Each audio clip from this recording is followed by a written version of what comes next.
Welcome to the Great Girlfriends podcast, where we discuss life, love, laughter, and everything in between.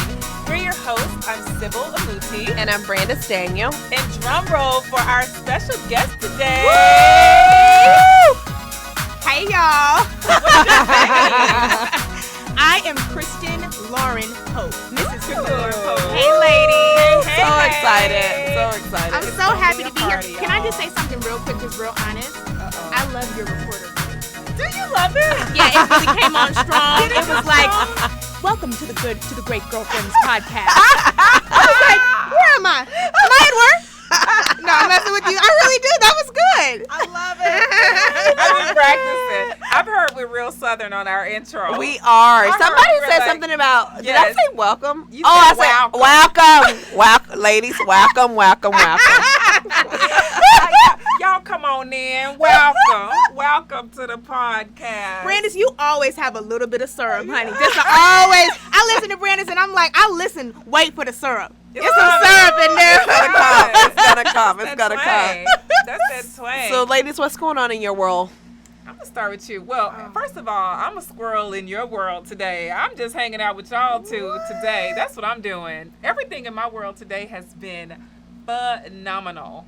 It's been phenomenal. You know why? Why? Because I've been with you guys. Aww. Wasn't that deep and special? That was real. I was waiting for something big. I was like, oh, that was sweet. But I'm so mad at her for wanting to give herself a pat on the back. How sweet it is. Listen, you got to celebrate yourself. You can't wait on your girlfriends to do that. You giving me so much younger child. I am the younger youngest. child. You giving me so much. I'm realizing the dynamic for real hardcore. I'm always thirsty for an accolade. Okay, you got to give me a little bit more, Sybil. What else is phenomenal about today? You know what? Honestly, straight up, on some days when I wake up, I'm satisfied. And I go from there. Today was one of those days where the traffic was kind of heavy. I was late everywhere that I needed to be on time. I woke up late. The kids were running late. Kwaku wasn't feeling well, but we all woke up. So it's like, I keep it simple some days. That's good. No fireworks. That's good. No, that's fireworks. Just that's fireworks. We woke up, we're healthy. Today is like gratitude. Yeah. It's like a lot of things could have gone wrong, but so many went right day. That's so good. Yeah, that's good. Content. I like that. Yeah, what's up with you? Peace. Whew. Did you see my message to you? No, what last message? night? No. I said, how many more relocations and returns do we have to live through? And you know what? I was like, you know what? Now that you said it, I'm like, how do I really feel about that? So Kristen takes us around the world with her. Sybil, how do you think I feel? Oh. I think you feel good. I think you understand because when I had to go move. You giving me too much credit. You giving me too much credit. Way too much credit. No, guys, Kristen, for those of you who have not looked her up, Kristen, because you are look-upable. That's what I'm going to say. I'm not going to say Googleable. I'm going to say you are look-upable. That's what I'm going to say. She's real complimentary in here today, but I'm just going to sit back. I'm just going to own it. I'm going to own it. To see you. This is one of my greats, like one of my sweets, like one of my riders, one of my girls that I adore in so many ways. It's Bananas. For real. And she has been in my corner and seen all my kids be born, and she's been there even when she's far away. She's moved on us 3 times, I think. This will be the 3rd move now for all your great girlfriends here. But Kristen is an amazing journalist. She's an amazing friend, amazing wife. And she's just a gem. And we have her on this show for so many reasons. You girls will learn in a minute why she's here.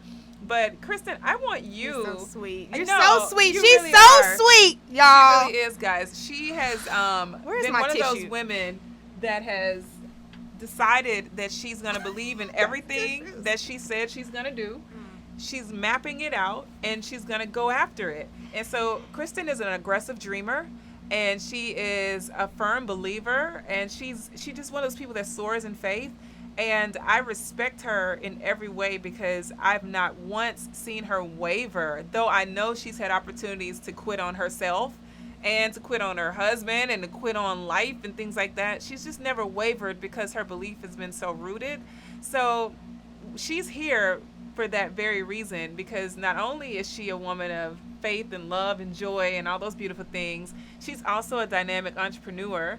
She's also a brilliant networker, and she does it all looking just snatched. I mean, just snatched, y'all. So we got her here because Sybil. Yeah, no, all of that's true. I'm overwhelmed. And you can like, don't real, take any word of it back. Just like absorb all of that. That's like, the problem I'm having. I'm not sponging as I should. You need to sponge because you've earned that. Thank you. You've earned it. Thank you so much. Yeah, so I feel very honored to have you as a great girlfriend, and I mean, you know that. I just adore her.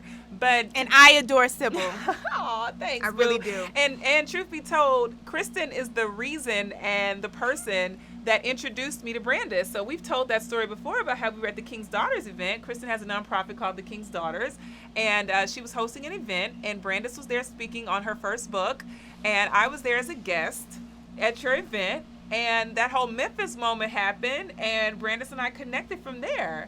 So you have been the glue for the catalyst for myself meeting Brandis. You were kind of the that middle great girlfriend that connected us both. That's an honor. No, that was you. Really You did all that. It's funny. I'm reading Mark Batterson's book, Draw the Circle. I love that 40-day prayer book. And we're on a chapter, I think around 13 or 14, that talks about, when you're obedient and you ask for something and that prayer is answered, it has the ability to bless for eternity.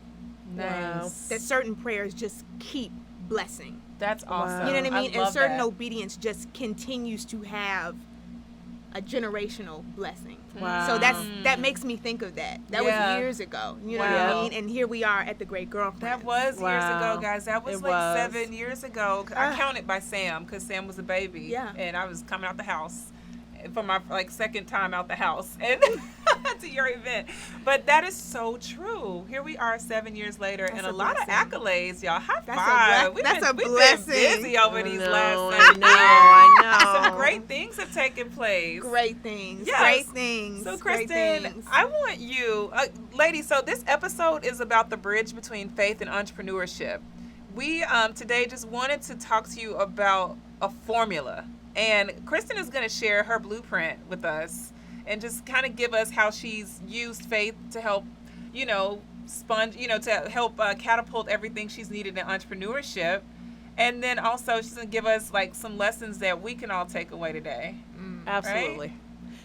Yeah, I love it. So, Chris, I'm gonna give you some questions to Okay. make it easy for you. I want to know. Kristen works in media. So, when did you decide? I remember you were working another job. Yes. So, what was that job, and when did you decide you wanted to work in media? I was working a job, and I'll give some context, but I'll just say I was working a job as a research associate for a hospital. And I was working that job. It was supposed to start as an internship really for me to learn how to write grants. And it turned into something else. Something that I'm not going to say it shouldn't have, but it just went on much longer than I ever anticipated. And I have a degree in media, in broadcast journalism. And I moved to New York and just really had a hard time finding a job in media. This is the #1 media, market for everything media. And so I moved up here, and in some ways, what you don't know is a good thing. What you don't know can hurt you, but sometimes it's good because you just go. Yes. It doesn't hold you back, the things that you don't know. And so I didn't really know how hard it was going to be to find a job. And so I was freelancing on the side from time to time. I would do red carpets and things like that. And so in between all of this, I got married. And my husband had a kind of like a come to Jesus conversation with me about really going after what it was I really wanted.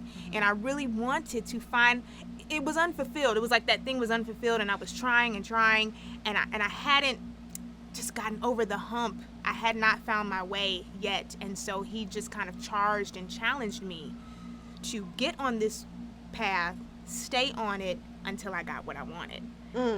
And so I did. He was my first cameraman. Wow. Yes, indeed. I remember that. In so many My ways. mom was jokes about that Richard to your this first day. Cameraman. She's like, girl, it wouldn't be no Pope Productions without Richard Pope. Real. Richard is your first He cameraman. was my first cameraman Girlfriends. before we got married. Richard, let me tell you something. Kristen, when you first introduced me to the concept of Richard being a part of your world, remember you invited Yes, me over yes. for some shrimp pasta? It was 2 weeks after I had met him. Yes, Yeah. and you sat me down and was like, so I've met this guy, X, Y, and Z, ABC. And from that moment, you brought out a picture from the time you guys went to the beach. Mm-hmm. And Richard had come back to you with photos from your first time together. Yeah. And how much of a memory that it meant for him. And he looked forward to creating more and more and more and more and more. And since then, when I tell you guys, Richard must have 10 cameras worth of footage on Kristen. Thousands. It is no, it's so uncomfortable. To the point you will be in pictures. You will be So in pictures, and you know you were in that picture with Kristen. But when you get over to Richard's camera, nobody's in that picture but Kristen. Richard can crop you out in the moment. You could be on live footage with Kristen. Girl, people done got offended. They done got offended and been like, I know I was there. Why am I in none of these pictures? How did Richard crop It me ain't out? nobody but Kristen in these pictures. And Richard will be like, excuse me, can you just scoot? There you go, perfect picture. And you're not in it. But it's all good. That man loves you. He loves every image of you. Absolutely. Richard has done that for years. I had a girlfriend who was like, she saw all his books of poetry. I have 18 books of poetry from Richard, 180 poems before we got married. Wow. For every month that we were together. And one of my girlfriends came up, she was like, girl, you can't never leave Richard. She said, girl, you can't never leave him. Richard gonna come looking for you. Oh, God. Okay? Oh, but my no, God. he's, you know what? Your first cameraman. My first cameraman, and so humble because Richard is he's a financier. Mm-hmm. He's not he's good with his camera, with his digital camera or whatever, but he is, there's a lot that goes into taking a good shot and getting a good shot and getting a good interview. And so, and I knew all of that stuff from J School, but he was like, if this is what it takes to get it done, he was on board to get it done. And we were our very first time working together, we were put in this was all God, we were put in such a challenging, opposing situation to work together. Mm-hmm. We were covering Al Sharpton's National Action Network conference, the 20-year anniversary at FCBC, and I was supposed to be getting the interviews. And the day of, it almost was like we were punked, but somehow everything fell through. No cameraman, no access to their camera, no nothing. But we had made a commitment that we were going to do it. And so somehow, after hours, Richard tracked down somebody in the church, got them to open up their media door, got them to give him a camera, and came downstairs and shotgun with me was taping Ben Jealous and Roland Martin and Al Sharpton on the spot. That was our first time working together. Wow. And he just got with it. I have those interviews now, and they don't look great, but the point was we got it together, and we got it done. Wow. And so from there it was and we fought through so much. We were fighting through so much that day to get it done, but we were so committed to this is what we said we were going to do. We have an obligation to the church. And so we did it.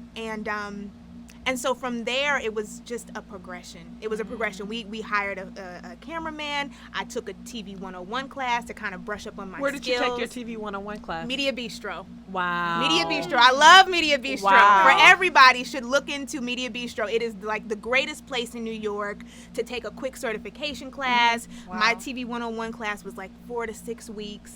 And it was just wonderful. I got a mentor out of that class. She's still my mentor. Wow. She helped me put my new reel together. Wow. She has literally helped me navigate my career into the job I'm in right now. So let me ask you, before we get to the job that you're in right now, when you were starting out and you and Richard were out there on the streets with a camera and you. On the streets, y'all. On the camera and you. Like, what was the goal at the time?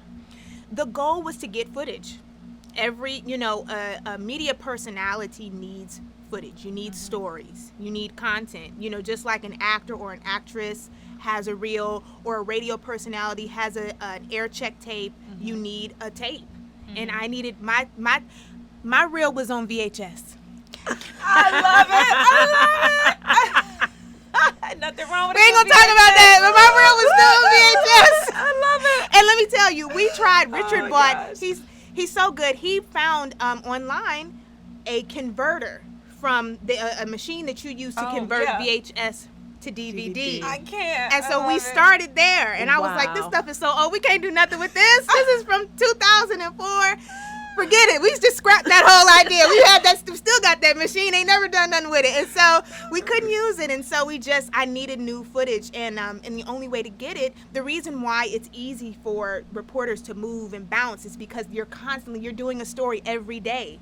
You're getting footage constantly. You know what I mean? And so I was challenged because I wasn't working at a media organization, so I had to create it. Wow. I had to constantly create it. Were you still working your job at the time? Yes. So you were working your job and doing this by night. Oh yes. Day and building at night. At night, on the weekends. The weekends were for shooting. Okay. The weekends were for covering red carpet. So how did you even get into certain events? Like, how did you get them to let you in and cover red carpets and stuff? Gosh. The first couple of times, being able to show them that I had interviewed people like Al Sharpton and Ben Jealous and Roland Martin, that gave me a door in. Another major, major door, and I honestly don't know how this one came about, and I don't know why she thought I was qualified at the time.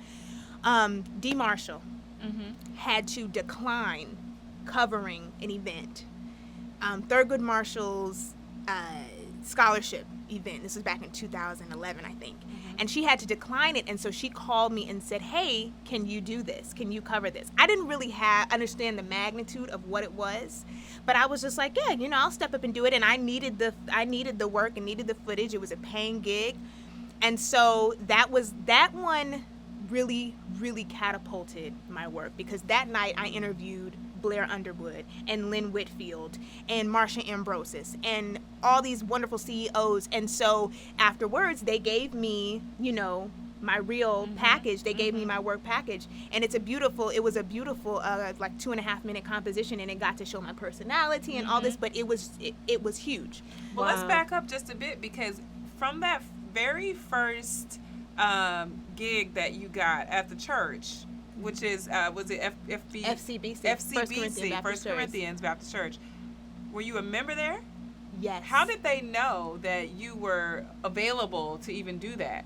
Richard and I were in follow-up marriage counseling. Okay. This was shortly after we got married, like just a couple of months. And so we had to you're required to do some follow-up counseling. And so we were showing Pastor Mike our honeymoon book, because Richard had made a book of our honeymoon. And so he said that he wanted to. He said that National Action Network was going to be holding this big forum at the church, and he wanted his own coverage. Like CNN would be there, and these different outlets would be there, but he wanted his own coverage. And I just flippantly was like, oh, all you need is a camera. You just need a camera, and a microphone. I love it. And I just boiled it down, because the truth of the matter was, even though I wasn't working in the field, I knew the business. Yeah. I know, what you're supposed to do, theoretically. And so I was just like, yeah, all you need is a camera. And he was like, okay, so you gonna do it? I love it. And you said, yes. And at the time, I didn't say no to anything. Yeah, right. I didn't say no to anything. I mean, I do say no to some things today, but at the time I didn't say no to anything. Even I wasn't prepared. He wanted me to do it the next week. He wanted me to do it the next week, and I'm at home. I'm like, okay, I think we got it together. I think, and Richard was just like, yeah, we, whatever it takes, we're gonna do it. But we didn't really know. Like, we had no idea when we showed up to the church. They weren't gonna have like equipment ready for us to go, and we were gonna have to have your own stuff. And it was so much a test of my faith. Wow. Will you press through? We pressed through all day long. Wow. All day long. It was, every time we got over one challenge, it was like, okay, there's another challenge. Like, there's something else you got to figure out. We were literally running from corner to corner in Harlem, trying to catch these interviews, trying to catch people coming out of the building, because who the heck were we? They would stop for CNN. Wow. Yeah. You know what I'm saying? But who the heck am I? So it was like, he's like, I'm flagging some person down, while Richard is like, and your photographer usually knows roll on everything. That means film everything. So he didn't always know, like, your button needs to be on record at all times, because you never know what's going to happen. You never know how someone's going to turn. You never know what they're going to say. And so we were learning together as we went. And it just was really, it was a great reintroduction into the business, because it's like, everything won't be this challenging, but if you can get through this. Wow. And what would have happened if you would have just said, I'm so sorry, Pastor Mike, but We don't have equipment. We don't have this. We don't have and that. We don't very have this. So we can't do it. I mean, honestly, that thought crossed my mind. It crossed my mind because I said, the agreement was that they were going to provide the equipment, and so it crossed my mind. Maybe this is just not. It's not going to work out. And it happens. And And that happens. Yeah. It just because you keep going doesn't mean it doesn't cross your mind and quit. Absolutely. Yeah. Oh, absolutely. Exactly. Absolutely. People ask, they're like, you ever think about quitting? I'm like, yeah. They're like, you do? Yeah. Last night. Right. Right. Absolutely. You know what I mean? I think you just get a resolve that you're not going to, but no, absolutely. And I could not have that conversation with him. I knew in my mind too. I was like, I can't say that we didn't do it. Mm-hmm. So whatever that means, we got to, like Richard had downloaded a manual for how to use the camera once he got it. Mm-hmm. Wow. Because he had no idea how to use it. So he got the model, the ID number, and he downloaded that so he could figure out how to use this camera, and was willing to go down to B&H on 34th Street and rent equipment if we just absolutely had no other option. Yeah. Wow. That's incredible. So how in the world did you so you took all your footage, how did you land your first media job? So I told you guys that I met my mentor in that TV 101 class. Mm-hmm. So after the class was over, she said, if certain people need help putting together their reel, because when you left the class, part of the package deal was you're going to get some footage. Everyone got to do stand-ups. Stand-ups are important for reporters. You need to, news directors need to see that. They need to see you. They need to see, that you can think on the top of your head on your reel. But you also need stories, and I didn't have that. And so she said, if you want help, I will help you. And so I took her up on it, got help, got my reel done, and I started sending it out. And I got nothing. Wow. Nothing. For how long? This is now for 4 months. Okay. So for 4 months. 4 months you're sending a reel out. 4 months sending the reel out, nothing. January of 2012 rolls around, and I get a call from Deborah. That was my teacher. At the time, not yet my mentor, but that was my teacher. And she said, hey, you got a job yet? And I said, no. And she was like, why not? And I said, I don't know. I've been sending my reel out, and no one's, written me back. I don't have anything. And she was like, like that is unacceptable. So she told me, this is in January, she said, I am going to, matter of fact, not her, she said, you are to reach out to me with your progress every 2 weeks. She was like, I want to know who you're reaching out to. I want a list of your top 25 stations that you want to work for. And I want to know that you are reaching out to the news directors. And you're not emailing them, you're calling them, which is tough. News directors are like the Wizard of Oz. So if you can actually get a hold of one, right. You're Dorothy. Good. You're doing real good. Okay. If you can get one on the phone, they are like the Wizard of Oz. They don't publish news directors' information. They don't publish their numbers. And most television job sites say, no calls. Mm-hmm. And she said, forget all of that. You are to call. She said, if you email somebody, I need you calling and following up. So she gave me a hardcore, and part of me was like, why is she what? And she said, I believe in you. Wow. She said, I believe in you. Wow. And there was a class of about 10 of them, and she said, but I'm going to work with you until you get a job. Wow. She's like, you got 6 months. Love it. So every 2 weeks. This is 4 months in. This is 4 months in. You got 2 more months. No, now the clock has been set again. Oh, okay. She started the clock back from 6 more months that I've got to get on it. And so I learned so much about just myself and resilience and tenacity, because here I am, I'm now reaching out to news directors in places like, where is that place? It's in Massachusetts. The name escapes me right now, but it's a place in Massachusetts, and I just reached out to the news director and said, hey, I'm going to be in your area on this day and that day. Can you, spare 30 minutes to talk to me? I wasn't going to be in his area. I just made up my mind I was driving up there. I was going to take off work. I was going to take off work, and I was going to drive up there, and he gave me a time. So I did. Nice. I took off work because I'm still working now. Right. And I had made up in my mind, I knew that I wasn't supposed to leave my job until I found another job. So I stayed there. As miserable as I was, I stayed. I continued my red carpets, and I continued looking for a job in television. So I'm doing this. I'm looking. And then one day, Deborah says, this is now in June, so we're now like 5 months in, and she said, a news director, she said a producer that I used to work with is now an assistant news director, which means now he's a manager. He's got decision-making power. He's an assistant news director at a station in Texas. Well, at this point, Richard had already said, you need to look outside of New York, period. We've already been down that road. You're going to have to expand your reach and look outside. Wow. So now I'm looking in Texas. Wow. We live in Connecticut, and I'm looking in Texas. And so I reached out to this assistant news director, and he had worked with Deborah, so he just loved her. Mm-hmm. Deborah leaves a good trail. Nice. She leaves a good trail. So he loved her, and he said, at the time, I don't have anything. He said, but I'll keep you in mind. So a couple months later, he reached back out to me and said, we have something open, and you were the first person I thought of, which also taught me that you should apply anywhere you want to, because they want to meet with people that have already been on the radar. Right. You know what I mean? Like, it's not, jobs are not for the people who are applying now. They're for the people who've been applying. Wow. Mm-hmm. That's a great one. Yeah. Tweetable moment. Yeah. Yes. They are. Because he said, you're the first person I thought of, but he had my reel for 2 months. It was just a timing deal. Mm-hmm. And so that 2 months later, he said, he's like, we want to kind of set up an interview with you.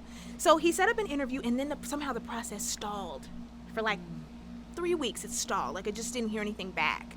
And I got this, I don't know what happened, but some switch went off on me, and I said, I'm about to get a job. I know I'm about to get a job in TV. Like, I just felt like I had to shift my own energy, because I had just, it's now, we're now at 11 months, going back, including that September, okay. The previous September. We're now at 11 months. I hate the job that I'm at now. And I'm so focused, and I've been working so hard, and so I was just in myself. I was resolved. I was like, I'm about to get a job. So I just took trips all around the country to visit my friends and family, because I had said within myself, you're not going to be able to do this because you're going to get a job, and you're not going to be able to visit your friends and family. So I was in Chicago, Detroit, Atlanta, Miami, all over the place, so that I could get that out of my system. When I got back from my last trip, I got an email. We want to finish the interview process. Wow. Finished the interview process that week. The following day, I got a call for my first job. Wow. Love Tenacity. It. You still catching air on that one. I love that. I love it. I love that. And so where are you now? Now I'm at News 12. News 12, which is in my station. My bureau is based out of Yonkers. There's about almost 10 bureaus for News 12 between Connecticut, New Jersey, and New York. And so I'm in New York. My overall dream came true to become a New York news reporter. Wow. Yes, wow. I love it. Yeah. Does it feel like what you thought it would feel like when you dreamed of it coming to pass? Yeah, it does. It does. It does. It feels like it was all worth it. I know that it's not everything. I have more dreams. I have much more to do. But I definitely feel like if you could do that, then you can do anything. Yeah. You can manifest what you want to do. Because I think the thing that inspires me most about you, Kristen, is that I remember that process of you starting to do your red carpet interviews. And I thought to myself, this chick is not waiting to get a reporter's job or not sitting back talking about this is what I want to do. She is literally willing this to happen. Like, and we talked about faith, and we talked about how faith is not belief, faith is action. Literally, you put your faith into action by having Richard be your cameraman and starting to go out there and just record interviews. Yeah. Like, when you think about it, it's kind of crazy. It sounds crazy. It's now it sounds real crazy. Who's supposed to be watching these interviews? Like, what are they supposed to be? And people talked about me. And people have now then come back and said, oh, girl, you were a news reporter for real? Because, girl, back in the day, I thought you was crazy. See? Now you for real now, but back in the day, I thought that was crazy. I love that. And not only are you a news reporter, you also started your own business. Yes. Which is Pope Productions. Pope Productions and Positive Controversy, which is your own show. Yes. So you have your own production company, which is now capable of producing for yourself and other people. Yes. And let me just say this, because it's not like Pookie and them on camera. That's not what this is. It's a real... It almost was when Brandis was on there, though. Brandis was our very first guest, and it was almost Pookie now. It was almost, but it wasn't quite Pookie and them, but it's a real team of people who are genuinely committed. They're skilled in their craft. Yes. And those people came together. What I love is that they didn't like, you weren't like this mega name, and they weren't attracted to your name. They were attracted to your vision. Yeah. They were attracted to what you put out there. And probably to your drive, too, because one thing I've learned is when people see you giving 200%, they're willing to come give, help. Yeah. Right. But they saw you had gone all in. Yeah. Well, she's already put the action in to say, hey, this is where I'm going. And now, to be able to have a team that's ready for you, you have now moved into season 2 of the Positive Controversy, which is now being made available. Yes, it's being made available on Focus Broadcasting Network. And this is so exciting for me because I had the idea, God gave me the idea to create a web show episode, what I thought was a web show episode or a pilot, whatever, before I got back from Texas to New York. And I just went on ahead and did it, and wonderful partner with wonderful people. Squeaky Moore, shout out to Squeaky Moore, who's amazing. We started like a team of 4, maybe now we're like a team of 10. But awesome. The big thing about it is that it really did just start as like one episode that turned into a capsule of 6 that then got a licensing agreement for episodes from that I literally just threw on YouTube, that then became a film festival selection in the web series category, that then got a distribution deal with this Netflix competitor. Love it. Yeah. Wow. I love it. That's incredible. And it's amazing because I'm telling you, I had some rough days this summer. This summer I had some rough days, like those quitting days. I had some of those because it just when we first started, it was kind of like, it was fun, but every layer we add to it then requires another level of business. Yeah, absolutely. Requires another level of business. Yes. Every time you add a layer, and I was explaining it to actually a mutual friend of ours, and they were like, and I just was thinking like, I'm just so heavy laden with all this, and he was like, oh, you mean it's successful? And I was like, how did you get that out of what I just told you? How did you get any of that? Because I'm thinking like, my whole world is just, but really, that's what every time, you go to the next level, I need another layer of business. I need to button up a little bit more. And so, with this distribution deal, that's what's happened. And it's felt like my process has slowed down, but really it's like you're going to the next level. And so you just need to step up, and you need to just keep riding this wave, and you need to keep going with it. And so much so, I have a great friend of mine who is the production manager on the Nightly Show with Larry Wilmore. And so she invited me, and I brought the crew with us, the Pope Productions crew, to go and to a taping, and it was so clear. It was like the Lord was just booming in my ear, like, if you quit, you will never see any of this, Kristen. Just know that. And it just completely just lifted everything off of my back. Wow. Because here we are in his studio. You were there, in the audience, in a wonderful studio. I really think that's, where Positive Controversy is going, into like sketch variety show. And so, and so we were there getting to see it. And me and Squeaky were taking notes about like, okay, there's cameras over here. They got the lights up here. The monitors are in front. Like, we were taking notes of everything. And it was just like, Kristen, you're sitting in your future, but you won't see that if you stop. Yeah. I love that. I have a quick question for you along this process because, I feel very honored. I've been in on a lot of these moments. You have, which I'm grateful for. Where it's been like, girl, pray. Girl, tomorrow might be the day. Remember we had milkshakes that time? Yes. We had milkshakes that day, and then you gave me that call like, I got the job. Like, yes. Literally. Yes. And you were, when I got the job at News 12, Sybil, I think you were the first person who knew for real was Mamie. Because I got the call in Mamie's office. And I was like, I think this is it. And so I put it on speaker, and we were in the office like, Mamie McDonald, who skinbymamie.com, who is our esthetician and auntie. Yes, and auntie of the city. She really is. Who we love dearly. And I think I called you right after because I was with you when I got the first job in Texas. And so, I was like, it's only right. I got to call someone right now and tell her what just happened. I want to know how you knew who to share your dream with along the way. Because there's a process of protecting it, nurturing it, fertilizing it with the right people and the right, energy. How did you know who to share it with? I think I've learned, I can't say I've always done this, but I have learned to share it with like minds. And I think that's a good and an indifferent thing, kind of, because sometimes I do agree with that quote that says sometimes if we all got the same thought, then somebody ain't thinking. Right. Not that you're just supposed to surround yourself around complete and total like minds, because you need for someone to raise some issues or questions. You need that. But I do think I share it now with people who I think are invested in me. Right. Who are genuinely invested in me. Hope y'all are taking notes. And Go ahead. And invested in their self or whatever they're doing, because I believe if you're invested in me, and I'm invested in a lot of people. I know what that means to be invested in someone, with my time, with my money, with my heart, with my spirit, with my talents. And so if someone is invested in me, then I believe I can share. Let's go through, Kristen, some maybe 5 tips that she would give our great girlfriends that are at a place where they're on a job they hate and they have a dream that they want to fulfill.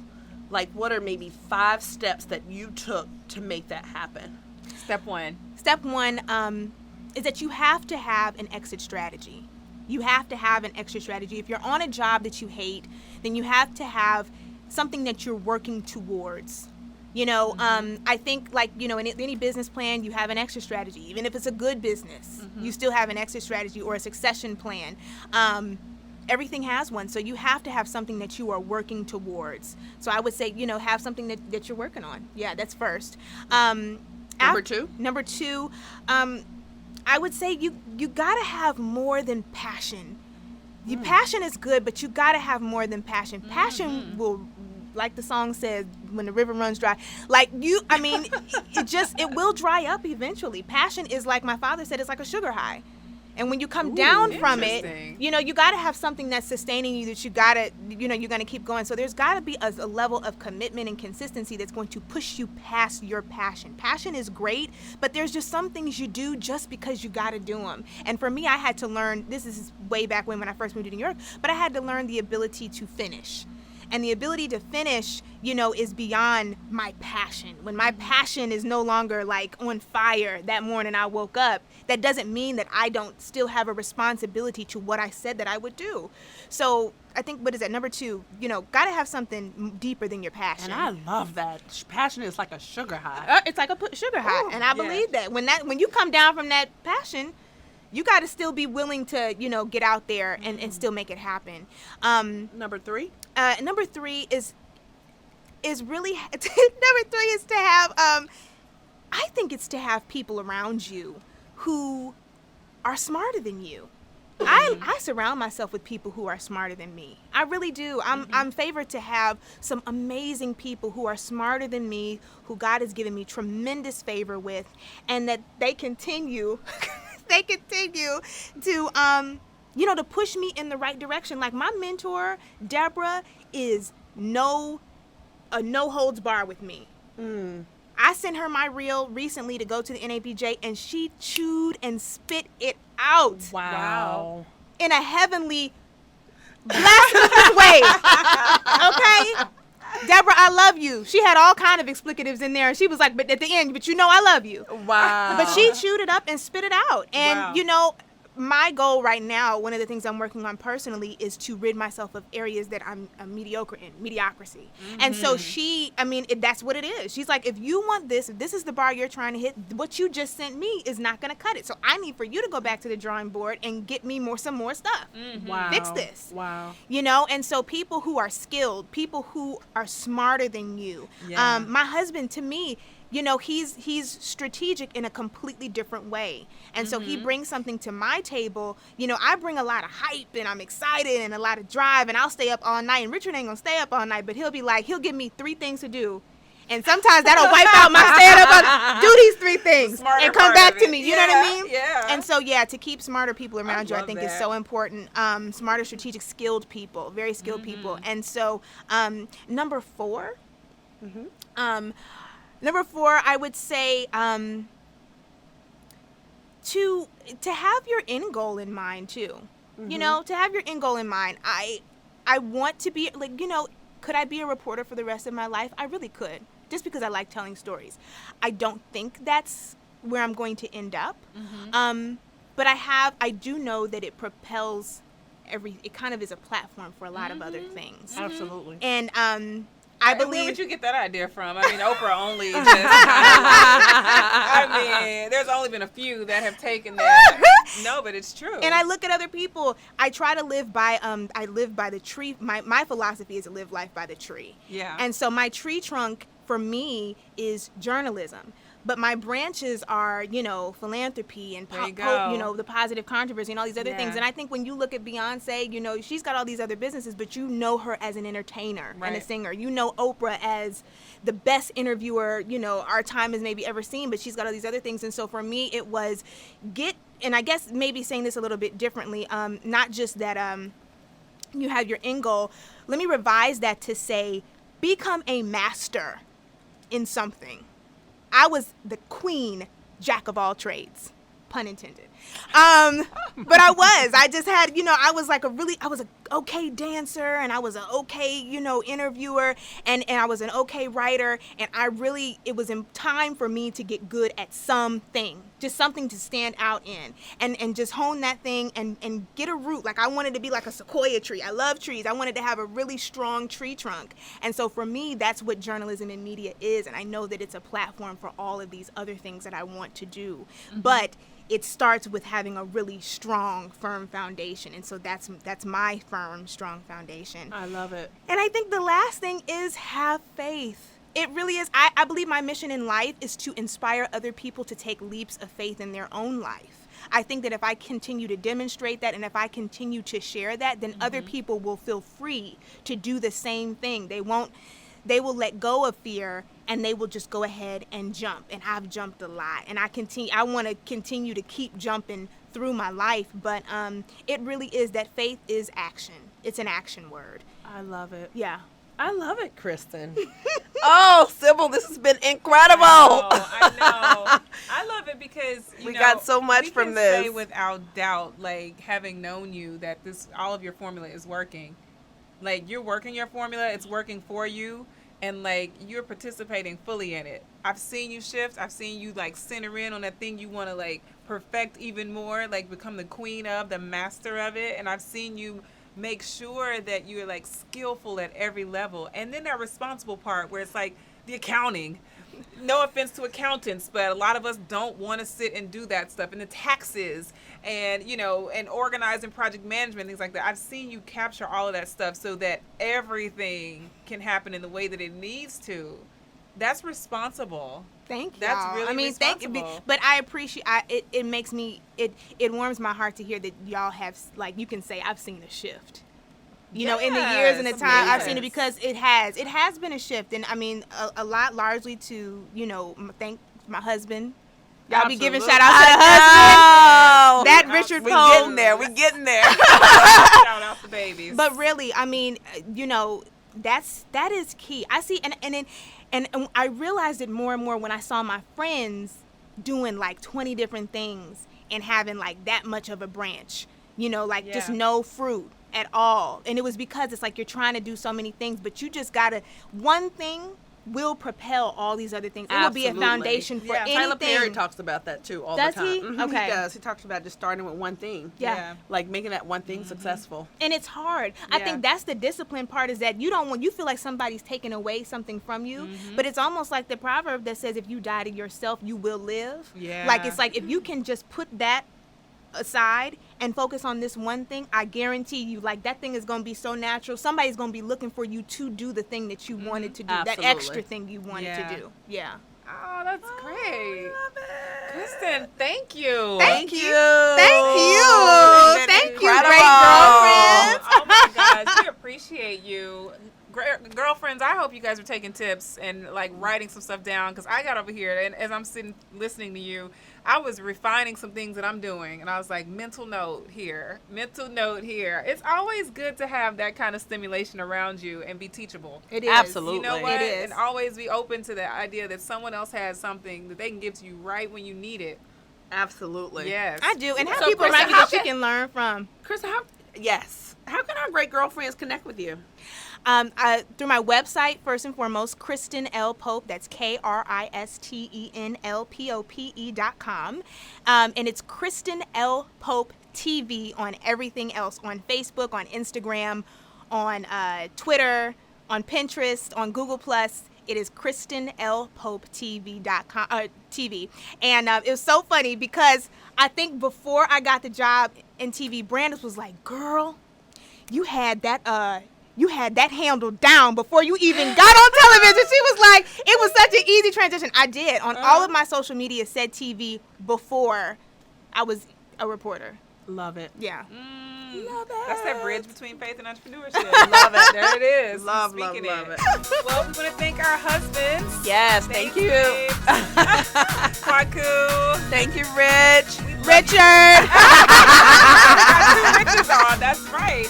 And to our families, our babies, our Kwaku. Oh, Lord Jesus, we got to do that part over. Thanks to our husbands, Kwaku, I love you. Rich, thanks, babe. Richard, love you, boo. Thank you to our kids, Sam and Dylan and baby Love over here, just making it out till these final weeks are finished. And to our families. Yes, and to all of our great girlfriends, thank you so much for trusting us as your go-to source for everything life, love, and laughter. You can listen on our website, on iTunes, on Stitcher, on Blueberry. Remember to check us out on Instagram. The Great Girlfriends. Facebook. The Great Girlfriends. Twitter. _GreatGFS. Post your questions. Share with your friends. Keep listening and keep being a great girlfriend. I'm Sybil. And I'm Brandis. And I'm Kristen. And we're signing off. Thank you, guys.